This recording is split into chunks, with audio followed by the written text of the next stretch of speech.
You know, when I came to Alabama over 20 years ago, I had no idea what the process of planting and harvesting cotton and so on. So I was talking to a friend of mine. I was asking him a lot of questions. He grew up down in Greene County, and he was, you know, I was asking him a lot of questions about cotton and so on. And he was completely amazed I didn't know anything about, you know, cotton. But what the interesting thing about this is, here's a guy that when he was growing up, he told me during the time when the cotton crop came in, he couldn't attend school. He was out in the fields picking cotton while everybody else was riding on the bus going to school because his father was a sharecropper. Yet somehow he's a successful attorney.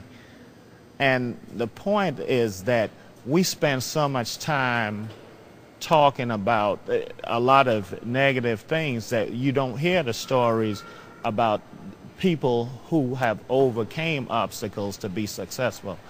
And you know, I'm not going to pretend like we don't have problems in the schools.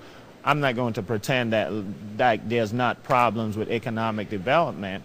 But what we need to do is we need to let the people like you and me focus on doing what we can do to change those situations and provide more opportunities for the community. But what we also need to do is we need to talk to our kids. We need to talk to the next generation about the obstacles that we overcame to be successful.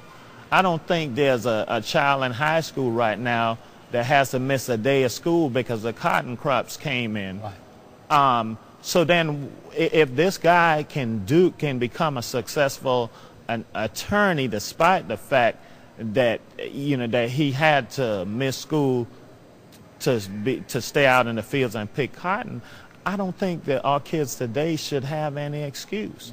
You know, and so we need to really stress that in our community.